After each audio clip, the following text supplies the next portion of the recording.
Welcome back to another video. You join us in Braemar. So we ended the last video in Braemar and we pick up today where we left off. We've got a busy day planned today. We're going to head to Balmoral Castle. We're going to have a little wander around Braemar because there's a Highland Centre which looks a lot cooler than some of the other ones that we've been to, which is where the Highland Games take place. And then we're going to try and find a bit of a banging part up in the Snow Roads route. The van is starting to get a little bit minging, to be fair, but what a great spot to part up this is. So it's in Braemar's sort of main car park. There was about 3 vans here last night, including us. Bit of a less stressful start of the day than we did in the last video, because last time round, anyone that watched that will remember, we caused absolute havoc at the post office trying to ship all of the orders from everyone from that discount code that we launched. We've still got a few discount codes available, so if you're wanting to pick yourself up the Ultimate Scottish Road Trip, the NC500 Improved and the Outer Hebrides guides in one bundle pack, all 3 of them are available half price for 30 quid using the code GRANDCALI2. Use that code there. Once all 50 of the discount code uses have been used, they'll not be on sale anymore and they go back to normal price, which for these 3 is 60 quid. So double, it's half price. So we're at the Highland Games Centre in Braemar, which is proper posh. If you go to the one in like Portree and that's just a little field, like an old cricket field is what that one reminds us of, and pretty much all the others we've ever seen are like that. This is slightly different. Got a nice backdrop to it as well. It's beautiful. It's the poshest place I've ever seen for this. In all fairness though, Braemar, when you spend a bit of time in it, there's a lot of wealth, like a huge amount of wealth here, to be fair.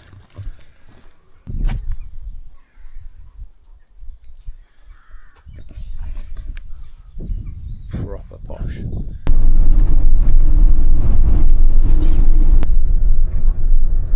That was our next door neighbour last night, and the Bolero. I know, it's a lovely little cute size one. I bet though, I always looked at that sort of van and just mocked them back in the day, because you're just like, why would you have a van that little? But then in all fairness, like you compare that to like a camper van and how much space that'll have inside compared to a normal camper van, it'll be massive. So we'll find a nice off-grid spot tonight again. What a beauty spot that was in Braemar. Absolutely lush camp up that, right in the middle of the town. Oh, there. Honestly, since we first saw the Roman Radfords doing the city park ups, they're the dream for me now. I love having a rake around a city or a town or a village or whatever, but normally you have to park so far away. That's the issue. But being able to just park kind of in it, like Braemar was last night, and then just going for a wander, have something to eat, a couple of drinks, it was great. That's what I want to do. But I need to figure out this, because this is squeaking. So this here is squeaking. Does this just pop out as well? Fucking hell, it just pops out. Your attitude. Babe, see what I've got to put up with. I'm a professional motorhome fixer, and now I just get loads of shite for no reason.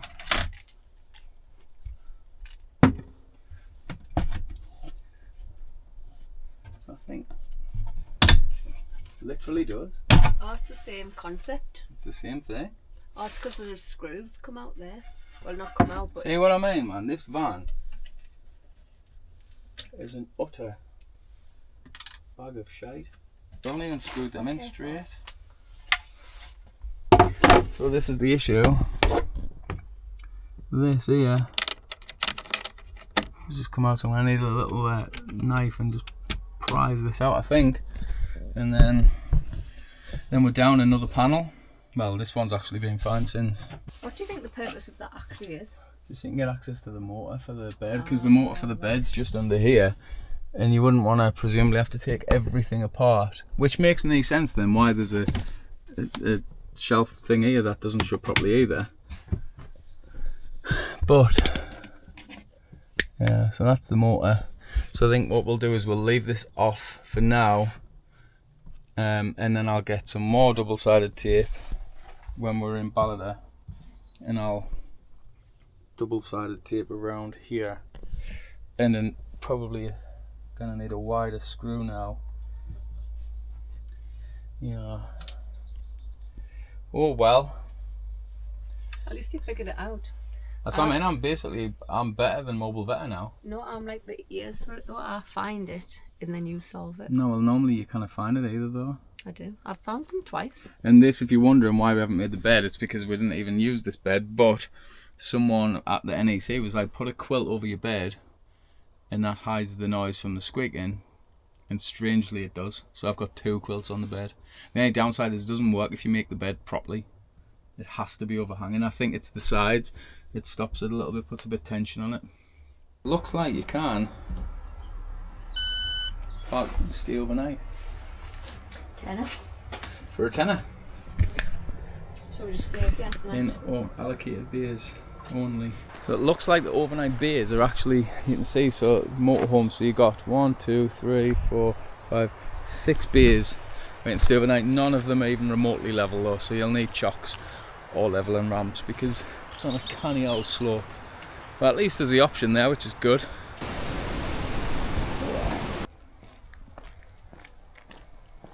Which camera are you going for?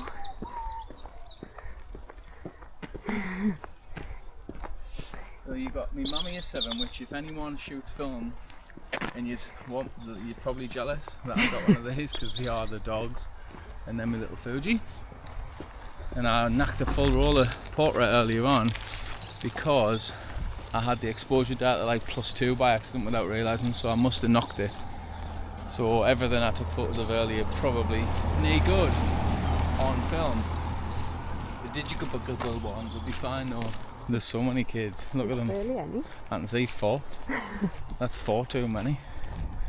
And in all fairness, I haven't made any noise, but the thought of them being here while I'm here, it's an issue. Wow, look at that. You can barely see it on the camera. But it's a decent size. That's a proper castle, that. Lovely. What a beautiful location to have it as well. Looks like a palace though. Doesn't it? This one does, like with the little, I don't know what you call them, things at the top. Turrets, Yeah. I think.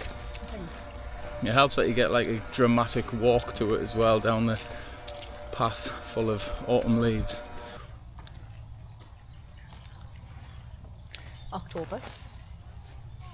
Busy. I think you found your shot. I'm in your shot though. Oh, sorry. Sometimes when it's busy, you have to get creative. I'll pop it up though because that's the shot. Oh, yeah. That's the shot.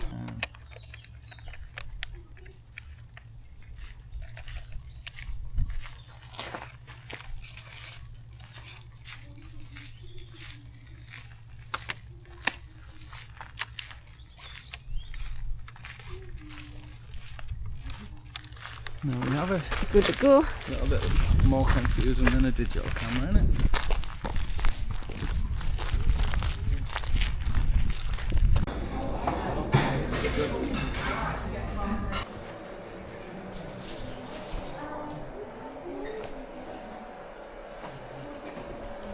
What's your thoughts on Balmoral Castle?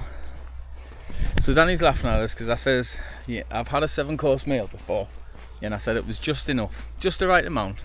But what I meant was like the portion sizes were small, and she just meant that I thought that I meant I was being just a pig, and that's the right amount for me. 7-course meal. The woman was saying Charles opened it up for the first time this summer to small groups, I think only 10 in a group, to actually go around Balmoral Castle, but I forgot that this was where the Queen had died. So apparently it was quite an emotional thing. But no, it was for a place that's free to come and have a look around. You can't obviously go inside, No. but like the grounds are beautiful, the castle's gorgeous. But even like the restaurant, like they've just got everything sort of dialed in. Like it's just lovely. You get your like little lukewarm room temperature water in case. No, like it's an experience. No, to it was come. I fine. think it's No, quite nice. it was nice. Better than Scone Palace. What a little treat being able to use a kettle, use a little coffee machine. All thanks to me. Well, nah, to the electrical system that we've got. So Balmoral, I got, right, actually, I need some advice in the comments because of Aaron Distillery at Loch Ranza, I ended up loving Aaron Gold, which is like Bailey's, which I used to hate that kind of stuff, but I loved it, and I'll still love it. But it's got miles too many calories in it. But I like having like a glass with some ice in and just something nice to just sip away at. So I thought I'll get some whiskey. So I've just bought a small bottle of Balmoral whiskey. It's single malt, 15 years old apparently. But I don't know what I'm looking at, and I don't know what I'm talking about when it comes to whiskey. So, can anyone suggest what are the best sort of whiskies to drink that are just nice? I want something that's just not get. I don't think you know how to sip anything. Fucking But if anyone in the meantime can let us know what whiskey's your favourite whiskey? Do you like whiskey? Have you always liked whiskey? Have you not? And what's the best whiskey that you've ever drank? Let us know in the comments.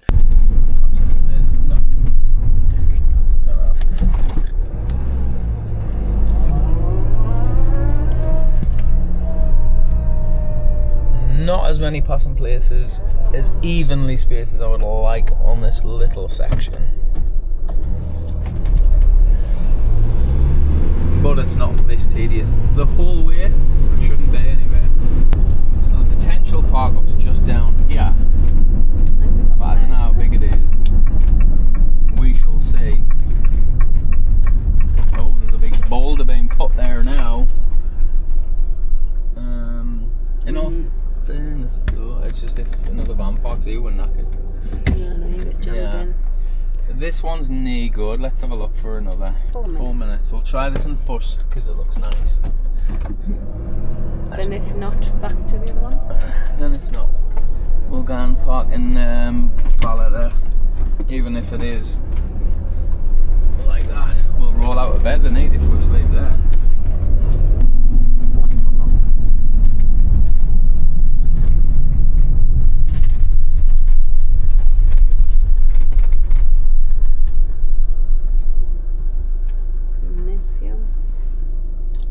Oh, look at the view out the wing mirror. Look at that view. This is level enough for you. I don't know. I'll show you the view. We'll have a look. So this is the view down the valley if we stay here for the night. Look at that. Not a bad little spot at all. It's kind of level, not like perfect, but it's mostly level. Should be level enough. But that's yeah, a nice view. And obviously the mountain, I don't know how well you can sort of see it, but it's like the mountain that's probably about there on the video.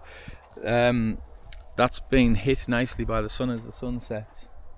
I don't know how busy this road's going to be. Probably not too bad. But yeah, I think we'll probably stay here for the night actually. Have a nice full signal, an owl starling for a change, since there's no trees blocking our view like there normally is. Yes, I think this might be it. I'm seeing. It was the impersonation. This isn't just you, but you know when you're on the phone and the other half is like just annoying you. So I was like on the phone and she's good. And then she got her phone out. She typed something on the phone, guys. And I'm like, will you just piss off? I'm on the phone. Just so annoying. Aren't you? I am. You're proper annoying. Do you get it now? It was a good impersonation. It's like an aggressive sign language. You know them ones on the telly when they're like impersonating an argument? That's what you like. You're so annoying. How to drink whiskey. Distilled at Royal Lochnagar Distillery. Can I get it off? We'll go for a little shot. Cleanse your palate between sips. So typically, whiskey is typically sipped to savour its taste. Should we try a sip? I don't think you know how to sip anything. Okay. Wow. It's just pure burning me chest already. I barely got a sip of that. How do people drink this? Is it meant to be that strong? Drinking whiskey is a sensory experience, and that is because it's just blitzed them all. So enjoy it without thinking too much into it, apparently.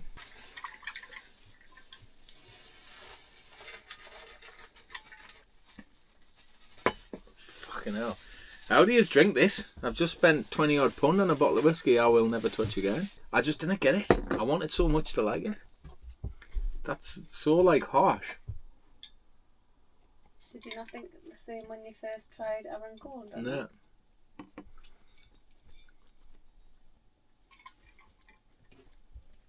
No. No. That's rank. Even the aftertaste disgusting. It tastes like every other whiskey I've ever tried. Am I doing something wrong? Let us know in the comments, because this can't be right. It's just not. I don't get why people would like that. Fucking hell, it's disgusting. Disgusting. Bloody hell, you've actually cooked the first gusto and it's Tuesday night. We were meant to start Sunday. Big past MSA. Big shout out to Scott for letting us know about these little buggers. You just clip them over the sort of tray, the oven tray, and it stops the rattling. I think you can cook with them on. We don't. We just take them off because, well, I don't know why. But anyway, we've been editing. Well, I've been editing the video. Danny's been cooking. I would say, what is it? Prawns and prawn curry dal. prawn curry dal. So we're gonna scran some of this, and then that's about it really. The orders are going nuts from the last video, I think. So if there is some codes left, jump on and grab them while you can. Is it any good? Hot. Nice enough. I don't want to cook properly. What do you mean? Do you know with lentils, sometimes they're still just a little bit hard. Bit bitty. But they'll be fine. You'll enjoy it. They'll be right. You reminded me of business. And Danny's went to get up to go and get something in the van for us. And I just felt a little grab on my foot. And Danny going, oh! And then she just started laughing. I was like, what? She thought she'd found a pair of socks on the floor. They were on my feet. Yeah, little Divvy. The food was lovely tonight though, the curry. Did you enjoy it? It was nice actually. I did enjoy it. I actually quite like a curry with the lentils or whatever in. I actually didn't mind it at all. The red lentils. Not like that thing. Horrible. It looks like a bottle of whey. Me and that whiskey.